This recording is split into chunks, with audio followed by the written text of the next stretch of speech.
I hope you're having a great day and I hope you had a great weekend. Well, today I want to talk about a condition that plagues millions of people across the country and the world. And we need to treat acidity as something which is actually dangerous. I'm not here to induce fear in you or scare you, but at the same time, the way acidity is treated, like, popping antacids, it's handed over like, candy to people, and people don't change their lifestyles. They still overeat, they binge drink, and they just keep taking antacid after antacid, which definitely gives them relief, but actually makes them worse in the long run. And today, science is linking every disease with an acidic body, right? From cancer to diabetes, high blood pressure, kidney issues, liver issues, your brain function, Alzheimer's, dementia, you name it. Because we need to understand that acidity is not normal to the human body. So why do we allow it to happen? Why are we okay just suppressing the symptom with an antacid and allowing the root cause of the problem to keep growing over and over again? You see, we have a regulator in our system that regulates the pH of our blood, our skin, our digestive system, our bladder automatically. Okay, so we need to understand there are certain organs in the body that need to be acidic. Like, yes, our stomach should produce the right amount of acid because it's acid that helps you break down proteins from the food that you eat. It helps you kill bacteria that you ingest with your food. It protects you. But too much of acid creates a problem. At the same time, too little acid also creates a problem. It allows certain bacteria to breed in your system, like the H. pylori. You allow it to breed because you have less stomach acid.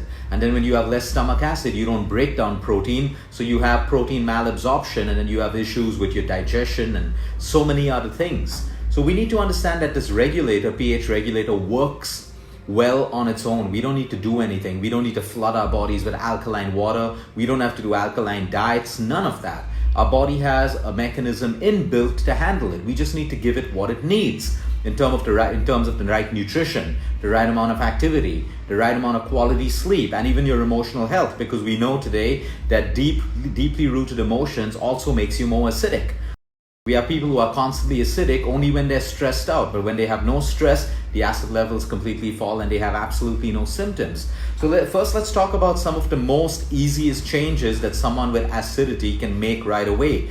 We need to understand that chronic acidity can lead to something called GERD, which is acid reflux, and that is not okay for you.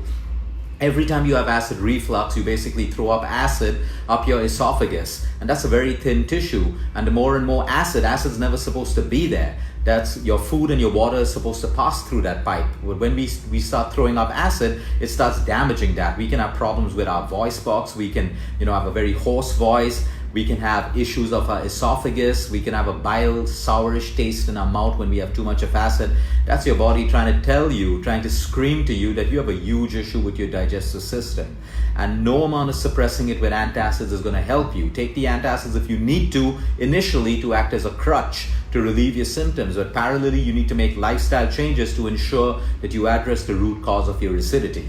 So the number one issue are the gaps that people keep between their meals. Now, don't confuse this with fasting. That's why I tell you, when you fast according to your circadian rhythms, that means you start your fast at the same time every day and you end it the next day within that 12 to 14 hour period. That's fine. Your body recognizes that is the time you're going to fast. But if you keep changing your time, today you start fasting at 8 o'clock, tomorrow at 12 o'clock, then the next day at 2 a.m. because that's the time you got home. Okay, your body doesn't understand when your next meal is supposed to come. So it goes into stress mode and more acids. So don't confuse fasting with acidity. Please understand that. When you need to align your eat timings regularly. So one is gaps between meals. People who keep long gaps between meals in an irregular fashion have acidity, and the first way to fix it is by regularizing your meal timings. If you have irregular meal timings, you will suffer from acidity and it'll get worse and worse. So if you've decided your breakfast time, your lunch time, and your dinner time, try and make sure as far as you can to eat at the same time every day, including your fasting time. Start your fast at the same time every day and try to end it at the same time. Don't make it a game. Don't start comparing yourselves with people and going 18 hours and 24 hours and 13 hours and 12 hours and all of that stuff. Remember, it's not necessary to do it that way. Just because other people are doing it and they find benefits doesn't mean you have to do it. Now, the next thing is late night meals. We've spoken about this so many times. If I had to say one change that India had to make right now, most Indians, for better health, it would be to stop having late night meals. Because we need to understand our digestive system and our pancreas are not designed to break down food late at night. And that's why you have acidity, indigestion, gas when you have a late night meal and you feel lethargic the entire next day. So late night meals, overeating is the quickest way to get acidic. The more you eat and your body doesn't need it, the more acid your body has to produce. Chewing your food. If you're a fast eater, there's a huge chance that you're not breaking down your food in your mouth with your teeth. So you have larger chunks of food getting into your stomach and your body has to produce more acid to break down the food, which is the job of your teeth and the saliva that you generate that when you chew your food. Too much of tea and coffee. Tea isn't bad for you. Coffee isn't bad for you. If you do it on an empty stomach, it is bad for you. If you do it in your fasting phase, it is bad for you. Bad for you. The science is simple. In a fasted state, your body's cleaning out. It's clean. There's nothing in. But then you load it with an acidic beverage and something which is high in caffeine. Not okay. Anyone who has coffee can easily do a fast. Anyone who has tea can easily do a fast. The idea of fasting is sacrifice. Sacrifice by shutting down your digestive system so your body works for you. It's not fasting when you have coffee and tea in your fast. People will tell you it's 30 calories and 20 calories. Yeah, but it's an acidic beverage that you're putting into a system that's trying to clean itself, and a system which is already clean because of the amount of fasting that you're doing. So no shortcuts. Do it the right way. Can't do it, don't do it. But there are no shortcuts, and the more shortcuts you do, the more damage you do to your system. Smoking and excessive alcohol and binge drinking is another easy way to get highly acidic. Okay, eating and going to sleep immediately. This is such a bad habit in India. Most Indians only changing this, who are doing this, will have an incredible amount of improvement in their health. You don't eat and you don't go to sleep immediately. That's why you have acid reflux. Once you eat, you want to keep a gap of at least 2 to 3 hours depending on what you ate. Now, yes, you'll have excuses. I come home late, I work. Everyone has an excuse. Figure it out. Where there's a will, there's a way. Okay, the next is spicy food. If your system is already giving you signs of acidity, indigestion, and too much of gas, you have an inflamed gut. Spicy food, you may like it, but it's probably not good for you right now. So heal your gut, reduce your acids, and then you can go back to spicy foods if your system's gotten stronger. But putting more and more spicy food in an acidic system is only going to make it worse and worse. Imbalanced meals, people who do all these fad diets that cut out fruits and most vegetables and all of that stuff, naturally alkaline foods, and your diet is mainly proteins which are very acidic and fats which are not even calculated the right way, but you omit fruits, vegetables, things that nature's given you. All these fad diets are acidic. And let me tell you something, you may lose weight on the scale, but having a more acidic body is going to create more harm for you, more consequences and more disease for you. So you may have achieved your target weight, but tomorrow you're in the hospital with a new condition and a new medical issue caused because of an acidic body, because you tried to lose weight using shortcuts and fad methods. So don't lose weight by losing your entire health and your whole immune system and everything else. There's a right way of doing it and a wrong way of doing it. People who are desperate to lose weight first have to start working emotionally with their minds. You can't be that desperate. If you're so desperate to lose weight, that means your entire self-worth is attached to how you look, and you will always be miserable even if you achieve your weight loss. Understand, it took you like a couple of months or years to put on all that weight. It's not going to go in 3 months. You cannot punish the weight of your body. You cannot fat diet the weight of your body. Please understand that. And there are no supplements that work for weight loss. If there was a supplement or a pill that helped you lose weight, everyone would be on it right now. But it doesn't exist and it doesn't work. So when you're in that desperation to lose weight, understand, you treat yourself emotionally first. Find out, what is this desperation backed by? Is it low self-worth? Is it some other issue? Yeah, some people need to lose weight quickly because they have diabetes, high blood pressure, and all of that stuff. But still, there's a steady way and a slow way of doing it the right way. You do it the wrong way, you have more medical issues. Okay, and emotional health. Like I said, the more chronic anxiety you have, the more emotions you suppress in you, the more acidic your body. Now let's get straight into resolution mode. Number 1, fennel, soft. We all know this. It's an Indian custom to have it in restaurants after a meal. Your parents and your grandparents probably chewed on it after a meal. Fennel, also soft, basically secretes digestive enzymes that can help you to immediately calm acidity. So you can have fennel.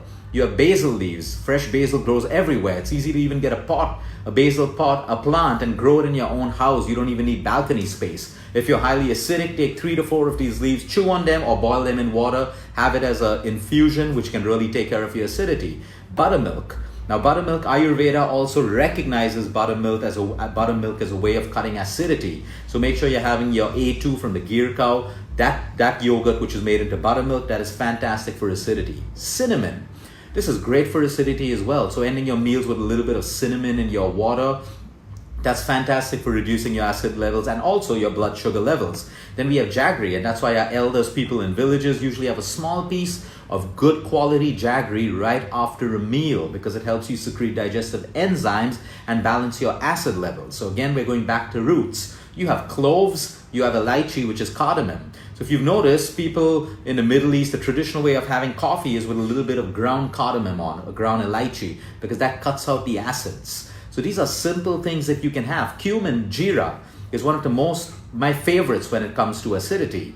Ginger as well. So I have a simple concoction that you can make, and that works wonders when it comes to acidity. You have 1 tablespoon of soft or fennel, you have 1 tablespoon of jeera or cumin, you have 1 teaspoon of ajwain, which is also called bishop's weed.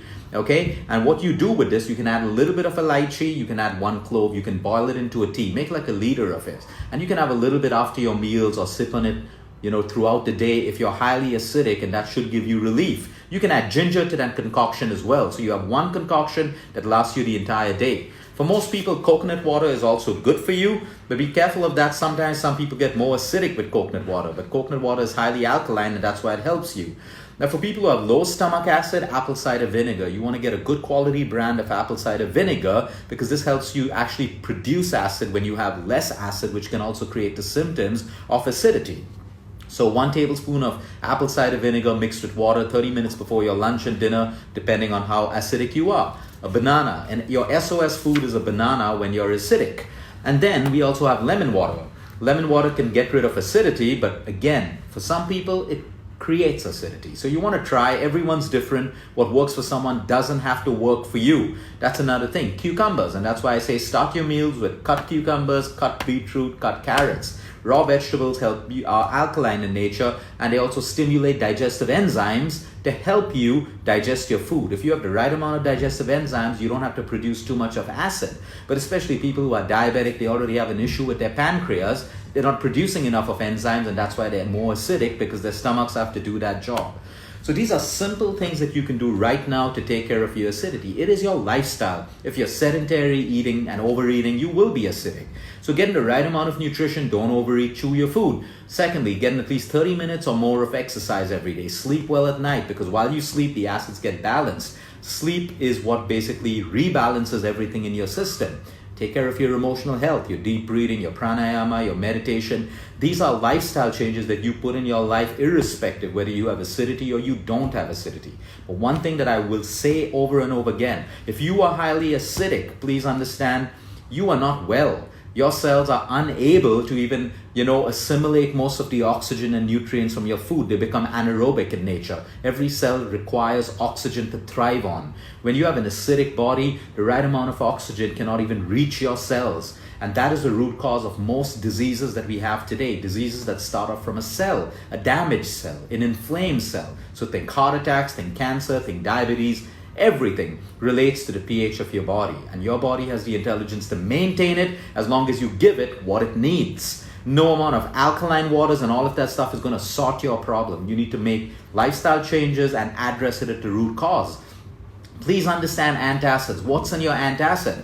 Antacids have a lot of magnesium, but they balance it with aluminium, because if the antacid didn't have magnesium, you would have constant diarrhea throughout the day. So they put in aluminium, which now can also possibly make you constipated. So a lot of people on antacids are also constipated. So like I said, if you need it, use it. But if you make lifestyle changes, most people solve their acidity in less than a week. And yes, circadian rhythm fasting has taken away people's acidity immediately, like within 2 to 3 days. But listen to your body.